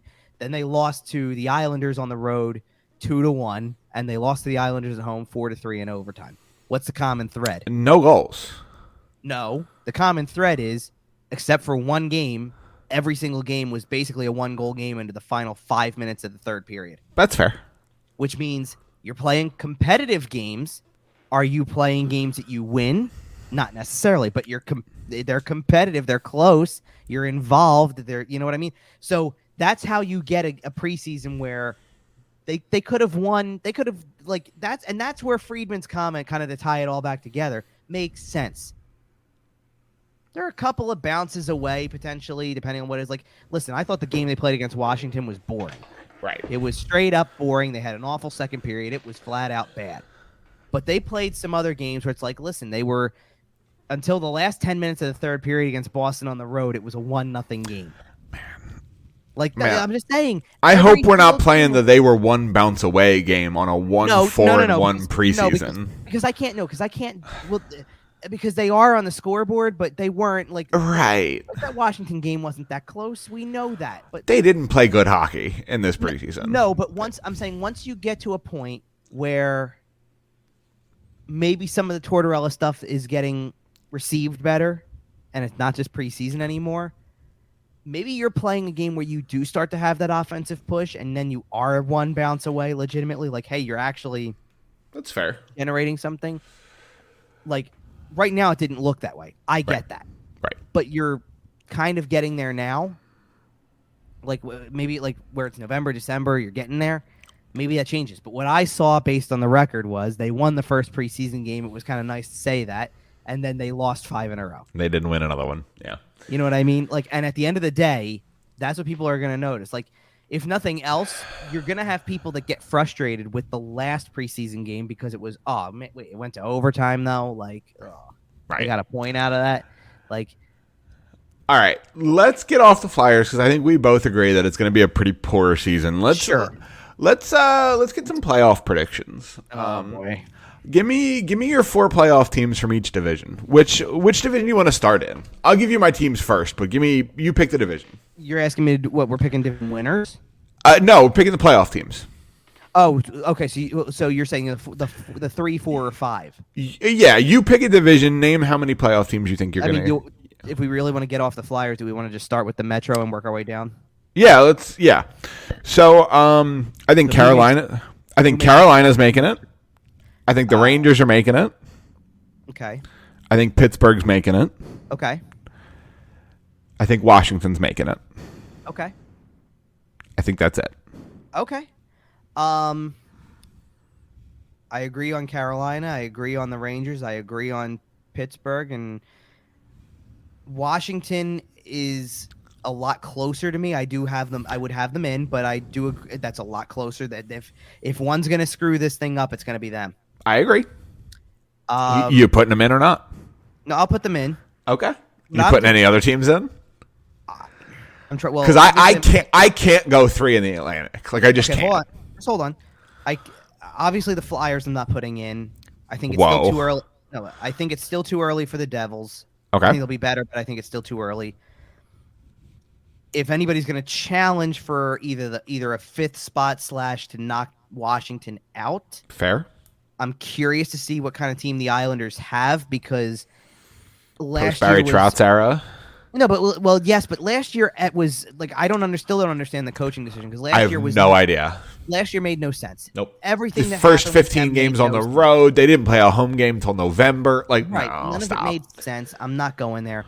And then Columbus, kind of same deal. I think if you're asking me to pick one over the other, I think the Islanders probably have the better finish than Columbus does. Okay. But it's going to be close. I think it's going to be tight down the stretch. But neither of them make the playoffs? No. Okay. So 4 we both have 4 out of the Metro. I'll say 4 because I have to stay consistent with what I believe on the other side. And Okay. So let's get into the Atlantic. Sure. Tampa's a shoe-in? Yes. Toronto's a shoe-in? Yes. I think that's the end of the shoe-ins, honestly. Yeah. I think there's a chance Florida takes a dump. I think there's a chance Boston is old. Quite frankly, Detroit, I'm putting Detroit in there. Okay. I think they're making a run. I think Alex Nedeljkovic is ready to be a starter for a decent team. I trust Stevie Y. I think they're coming out guns blazing. And then my other team is I'm going to say the Ottawa Senators make it too. Okay. I have Boston and Florida missing. We have a disagreement on this one. Good. I'm good. Okay. We don't disagree on one team because this is why I said I'm not going to pull. If I'm going 4 from the Metro, I've got to stay consistent with what I believe. 4 from the Atlantic, right? I got to stay consistent with what I've believed for months now. The Ottawa Senators will make the playoffs this year. Love that. Okay. I fully believe that. I am going to. By the way, I wouldn't be surprised if you see like 40 goals out of Tim Stützle. He's going to be a monstrosity this season. It's funny that you're talking about this because this is going to go into my reasoning for why I'm making the decision I am. And guess who drafted him in fantasy, baby? Oh, really? Very nice. I do not have an Ottawa Senator in fantasy this year. I would have liked one, but I don't. No, I kind of like, if nothing else, I went back to the well with a couple of guys. So Victor Hedman and Braden Point helped me out there, guys, in Tampa. Fair enough. Hey, look, if it isn't broke, You're right. I'm putting Florida in because I just don't see that huge of a drop off. There's going to be a drop off. I don't see that huge of one. That is valid. To be fair, I know it's a bit of a hot take to have them out. Sure. Boston is gonna not struggle, but I think it's gonna be a bit of a long start to the year with the guys that they're missing. So I'm a little concerned about that. It's tough to leave Detroit out. It's really tough. I hear you. This is my reasoning for why I'm not sure about Detroit and I'm so sure about Ottawa. Okay. Everything I like about Ottawa, as much as I can throw an acquisition into it, a lot of what I like about Ottawa is guys they've already had that are just going to continue to develop. Like it's still Stützle and Norris and Shabbat and Kachuk, and like I still start with that, and then I go, oh, by the way, their offseason was Claude Giroux and Alex DeBrincat. You added a star who used to be a superstar in Claude Giroux and a current superstar in Alex DeBrincat. Right, and DeBrincat's really obviously DeBrincat's the headliner there. But right. I really stick to the guys they already had before that. Even I stick to Stützle and Norris. And I'm gonna be so mad if Claude Giroux wins a Stanley Cup in Ottawa. But I'll be happy for him, but I'm gonna be so mad. But that's the reason why I like Ottawa so much, because when I look at Detroit, I sit there and I go, look, I think on paper I really like their offseason, but I go, with this team, it's still, there's not near as many names I pull that are developed in-house names. Like, I love Mo Sider. We've said this before. And I love Lucas Raymond. Yep. But I just don't know. And there's other guys who are obviously in-house developed, all that, but what Andrew Kopp do they get? What David Perron do they get? Like, I just don't know, because it's a lot of veteran play. Like, it's not like their offseason acquisition was grabbing an Alex DeBrincat. No, that's fair. Their acquisitions were good, but I'm not convinced of what it is yet. They could come in and tear it up, and I fully would not be surprised by that. But I just have no clue yet, and I sit there and I go, if you're asking me to pick between Florida, Boston, and Detroit, I don't know how it's going to go in Boston. I don't know how it's really going to go in Detroit. I think both teams, I think Boston's on the downslope. I think Detroit's on the rise. I think I got to stick with the team that I know is still kind of in the middle, who didn't necessarily lose. Like, they lost stuff, but they gained stuff. I think that they're in the middle. David Krejci coming back is going to be massive for that Boston team. It is, but I think defensively they're going to be in trouble at the beginning. That's fair. But man, whenever they can get McAvoy back is going to be huge. If Detroit, and however early it is, could influence whether they make it or not. If Detroit gets out to a hot start and does something crazy, like wins 8 out of their first 10, I could see that race being very, very interesting coming down the stretch. Sure. Very interesting. Man, there's a game between Detroit and Boston on October 27th, like second week of the season. That's going to be a good game. It's a Saturday. No, it's not. It's like a Thursday. It's going to be a great but game. I'm still down at the arena that night, so I'm not going to be able to see any of it. DVR it. I don't have to. You know how this works. ESPN Plus. I know. More hockey, right? Did you maybe you didn't, but like watching baseball the last couple of days, which the whole wild card series was on ESPN. So there was last night alone there was at least 5. You can catch the NHL on ESPN Plus kind of commercials because Mark Messier is doing the ad spot. We love that. Really missing that one. Yeah, I was actually watching it at work on regular TV, so it was a little. We were watching on ABC. So. Oh yeah. Friday's game. Yep. Yeah, Saturday was on ESPN too, which I hear you. All right, so back to the. Now we're going to the West. Yeah, absolutely. You want to go Pacific first?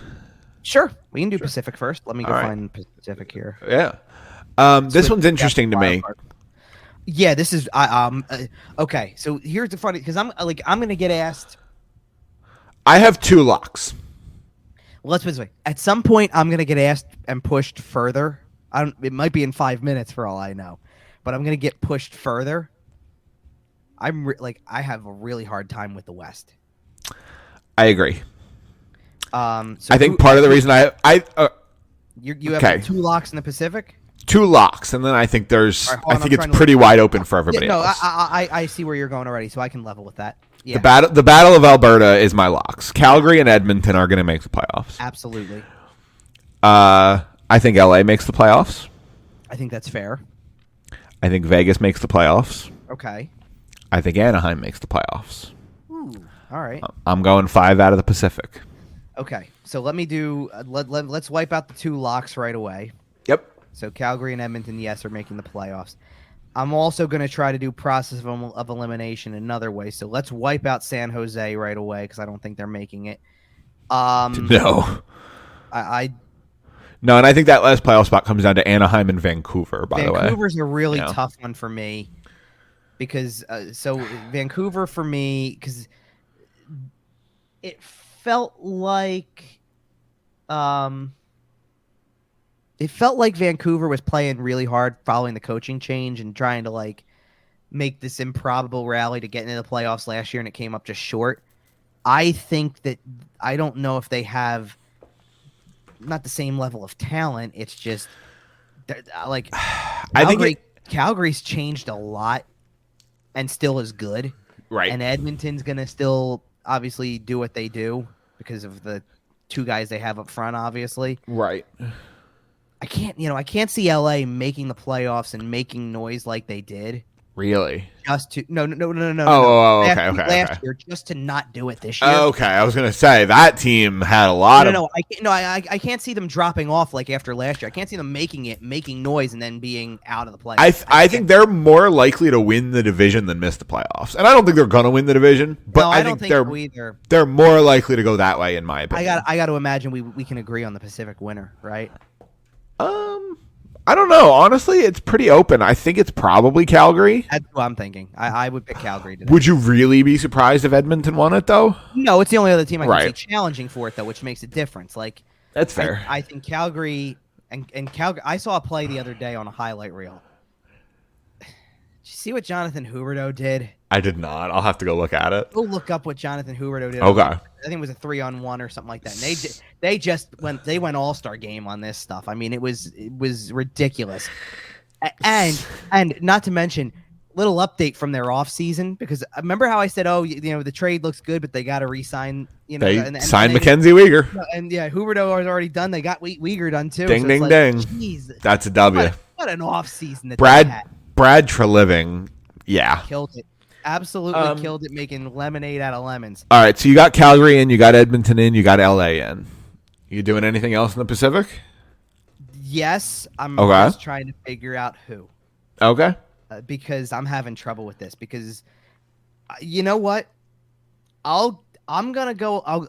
You want something spicy? I'll give you spicy here. Okay. I'm keeping Vegas out of the playoffs. Love that. I don't think they make it because I just don't like the goaltending. I think the goaltending is going to hurt. I think they're going to have trouble finding their footing with that for a little while. That is fair. And yeah. All right. What I'll do is I'm picking a fourth playoff team, and I'm going to leave it at 4. Okay. You're Yeah, not going Seattle, are you? No, I'm going Anaheim, Okay. but I'm possibly going Seattle, first team out of the playoffs in that division. I don't hate that. Like I think the Pacific Seattle's going to be better than people think. The Pacific is not the best division, No, but it's not. they're all on an equal. They're all in kind of a similar spot, so it's a competitive division. I think Seattle is going to be a much more competitive team than people think. I really do, and I think a lot of it has to do with first of all, I think it kind of stems from exactly what people would expect it to, which is Matty Beniers and Shane Wright. Like, you've got a young forward core that's going to be there for 10 years. The problem is, though, you have Dave Haxtell deploying them. Anyway. But there was, you know what?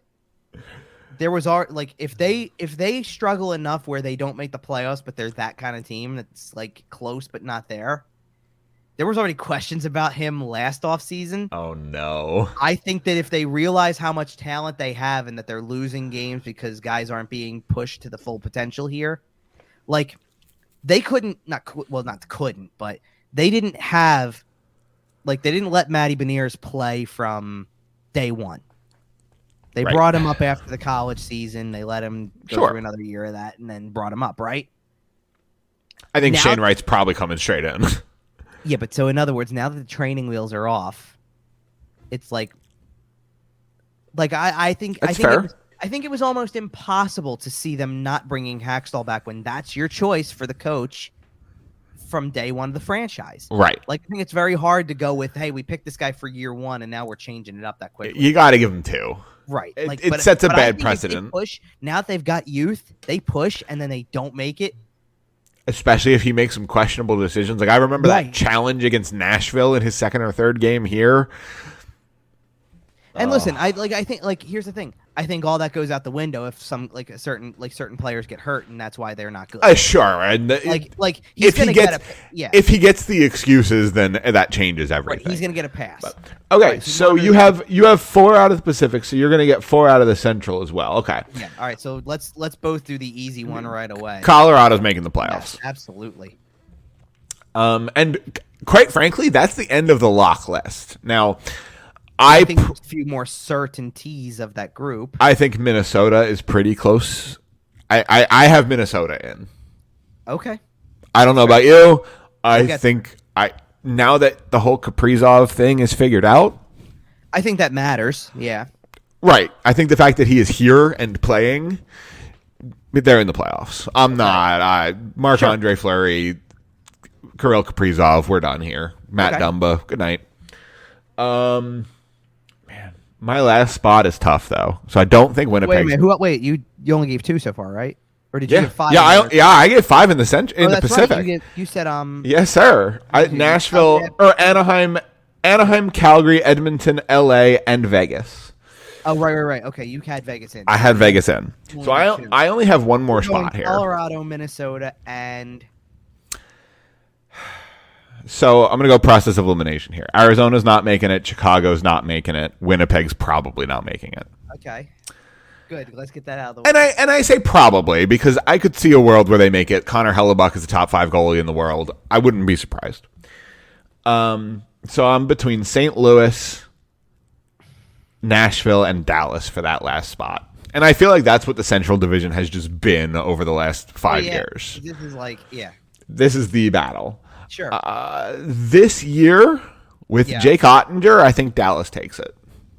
They got Jake Ottinger signed. They got Jason Robertson signed. They're starting to get ready to move on from the old guys. They're starting to pass the torch over to your Jason Robertsons, your Rope Hintzes, Yeah. I could see Dallas being that third team. Okay. And that's who you're going with? Yep. Okay. I'm going to disagree with you heavily in this one. Hell yeah. Okay, so Colorado is the lock. Obviously, yeah. Okay.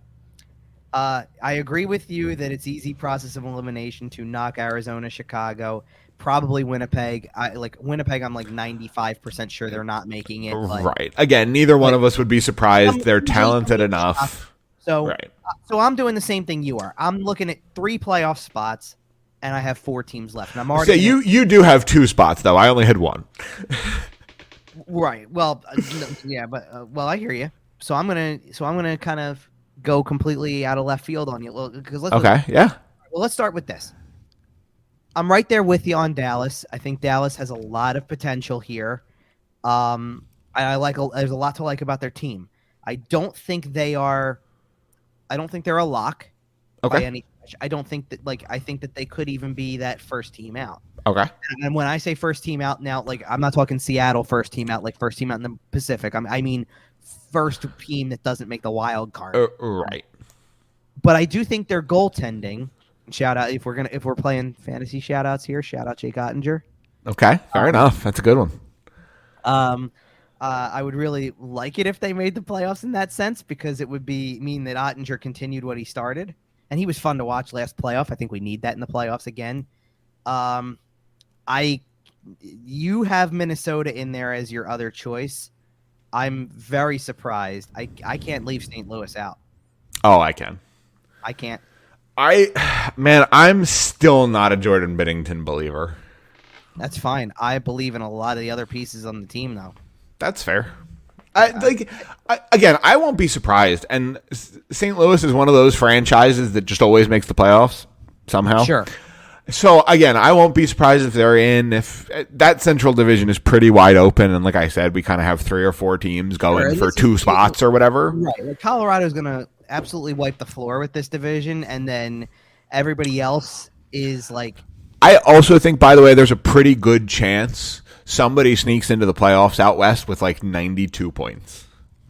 90, something like that. Because Colorado, Calgary, and Edmonton are going to suck up so many points. And this is where I'm at with, and I'll kind of explain where I'm at with this. Anaheim, Seattle, Dallas, and Minnesota are all in that range for me. I agree. I'm not as high on Minnesota as you are. That's fair. I have them there just because of Marc-Andre Fleury, Matt Dumba, Kirill Kaprizov, Zuccarello, basically. But I don't know if that's that much better than what Dallas has going on with Ottinger and even Nashville with Saros and the guys they have over there, Philip Forsberg. They're all talented teams. It's the NHL. Everyone's got talent. So that's why I said I really don't agree with a lot of what you have, because I will have Nashville in the playoffs as well. Okay. Which means I'm putting Dallas and Minnesota right up against each other, down to the wire for that last playoff spot. I like it. And you know what? I'm just not super high on Minnesota. I'm just not. And as such, I think that they are in trouble here. Because I'll give you 2 reasons why I'm not high on Minnesota. Number 1 is actually Marc-Andre Fleury. Not in his ability, but if he gets hurt, they're done. Yeah. If he gets hurt, they're done. And Philip Gustafson, I don't know if he's ready to be an NHL starter, but he is a solid goaltender. I'm not saying he's not solid. I don't love their defense. I just don't love their defensemen. I understand what you're saying. Matt Dumba is a good defenseman. I'm not saying he's not. Spurgeon, Brodin. My issue with that whole defensive core is there's a lot of mileage on that team. Okay, what about a guy like John Merrill? He's only 30. Still feels like there's a lot of mileage on him just because he's Kalen Addison bringing some youth. There's the youth. Yeah. There you go. But it took you 4 names before you got to that. There's a lot of mileage on their big guys. That is fair. Matt, the number 1 guy. Matt Dumba's only 28. Doesn't matter. Look at what style he plays. I understand. He goes out there. Brodin's only 29. Yeah, but you're starting to push it with you know who we were saying that about last year? We were saying about Ryan Ellis last year. That's fair. Well, I mean, sure.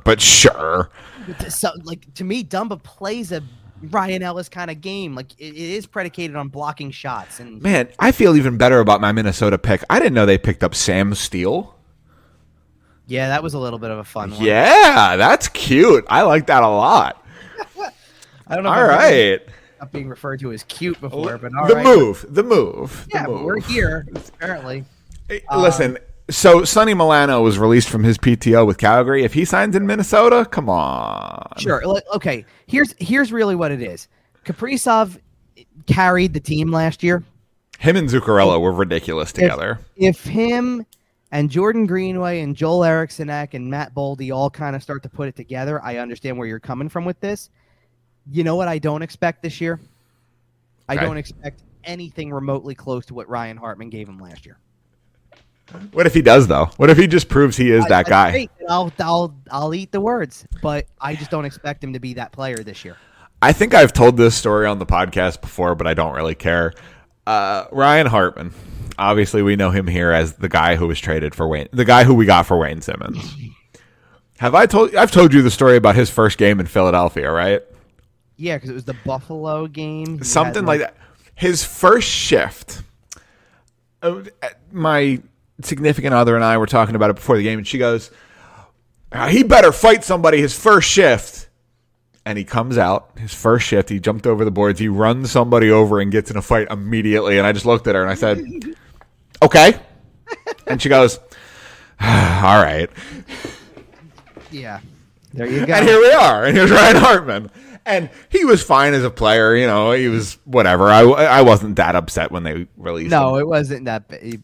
It waived him, whatever the situation was. No, because they no, they didn't waive him. You know what they did? He was traded for Pitlick. Oh, right, because he was like on a vacation, wasn't he? Yeah, but everybody looked at that, and the next season, that like even the season after, because he wasn't part of the team anymore, people were like, "Man, Tyler Pitlick was a good player." I like Tyler Pitlick a lot too. I know. Anyway, all right, let's wrap this up here. We got our playoff teams. We're heading towards the playoffs. We'll be back in 2 weeks, and You're not asking me to go any further than this, are you? No. I'm gonna have to do I'll tease this in a second as we wrap up, but yeah, I'm gonna have to go this direction eventually. Yes. I don't really have a good answer right now. Okay. If I'm being honest, I'm still trying to figure out who is. I don't even know if you could ask me to pick teams that are going to make it out of the conference finals. No, we're not getting there yet. There's too much season.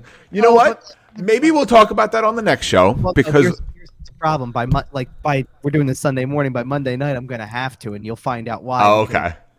Because I'll be guesting on the O&B podcast, and I know we're going to talk about some Stanley Cup stuff as well because it's a preview show, and I'm going to have to give an answer. And I think I know one side of the answer, but I don't know the other yet. Well, then here's what we can do. You can listen to Kevin on the O&B podcast, and then you can come back to us. We're not going to be here next week. We're not going to be here on October 23rd. We might not be here on October 30th, but we'll be here right around October 30th. We may drop a Halloween episode here. And on that episode, we'll talk about your Stanley Cup predictions, but we'll talk about them with 2 or 3 weeks of regular season under the belt. Yeah, we just ended up, the schedules just had a lot of stuff piled up for the next couple of weeks. It worked out in the way that it typically does, where it's the first week is all I'm the one who's away, I'm the one who's not able to do anything, and that's fine. That is what it is. Second week, I'm flying. You're but it's not that just that you're flying in; it's that you're busy every day of the week. Yeah, and although I am kind of hoping, I'm throwing it out there. I am hoping 2 weeks from today, October 23rd, I'm hoping I'll be in attendance for the Philadelphia Flyers versus the San Jose Sharks. So it's just funny you say that because so I do want to say something. If y'all want to get ticket prices down, please, that would be great. Because I do want to say something because it's one thing to sit there and say, hey, I got something going on. That's the reason we can't do next week's game. No. I'm away for a week. Yeah. So full disclosure, I'm not going for it. It's been a while since I have been able to say this. I think for the last at least 6-7 years, I will not be at the home opener. Man, that's weird. I will not be at the home opener. I will not be at the second game of the season either. I'll be back home to finally watch. Well, I'll be back home to watch the third game of the season, which is on the road anyway. And then, so interestingly enough, that game might be my first home game of will be my first home game because I didn't go to the last preseason home game either. I had something else going on then too. Right. Funny enough. So my first Flyers regular season home game will be that Sunday, October 23rd. Awesome. So we won't have a show that day, but we will be in the same building. No, we won't because we're going to both be kind of. Well, I'm saying we won't have a show that week, but we'll both be in the Wells Fargo Center that night. So, but it won't. And the funny part is it confirmed it will not be my first regular season NHL game in the building. Oh, very nice. I may have a pit stop in a particular different state in a couple days. We're going to Disneyland. And there's something else close to Disneyland. And I know. Somebody is going to be, I believe anyway, somebody's going to be playing in their first NHL game that night. Ooh, that is very interesting. And we will hear that story in a couple of weeks. Yeah, I hear some stories about like I mentioned, we're going to have a couple weeks off here. There's going to be a lot going on. So listen, make sure you come back for that October 31st show or whenever it drops, maybe early hours of November 1st. Whenever it goes up, make sure you listen to it. There's going to be a lot on that show. And that's pretty. Yeah, I mean that's pretty much it. We're getting ready for the season. You know, listen, I know what kind of year we kind of built it up to be, and that is what it is. But we do apologize for the. You know what? The thing is, it's still the start of a new season. By the way, since I'm going to be away for like the whole course of the first week too, I'm like writing down stuff that I try to have. Like I'm going to try to have in the pipeline. So when the roster comes out, I'll do a breakdown like the day after. In addition to putting like the actual story out, because the roster comes out at 5, I'm recording OMB at 6. I'll write the thing like maybe later on, and then like try to set the stage for this whole thing, whatever it may be. You know, what was the hashtag you want to use? It was tank hard for Bedard. Absolutely. It could be tank hard for Bedard, or it could be, stuck in the middle with you. It's not going to be fly or die. Anyway, we will be back in a couple weeks. In the meantime, you can see all those hashtags on Twitter at Kevin_Durso. Make sure to follow the podcast too at YWT Podcast. You can find the show on Facebook, Instagram, Podbean, iTunes, Google Podcasts, Spotify, Amazon Podcasts, SportsTalkPhilly.com. We're all over the place. You know what? I think we're out of here, man. This is the longest show we've done in a couple of shows here. So we warranted it. We were talking about the whole, like we did the whole NHL as part of it too, which we like absolutely. To do. And but ready or not, here they come, I guess. Quite frankly, the worse this team is this season, the more regular NHL talk we'll be getting. So, absolutely, we're gonna have some fun. Well, we already promised some of it for the next show anyway. So we will be off for a couple of weeks here. We'll be back at the end of the month, right around Halloween. But until then, we'll see you.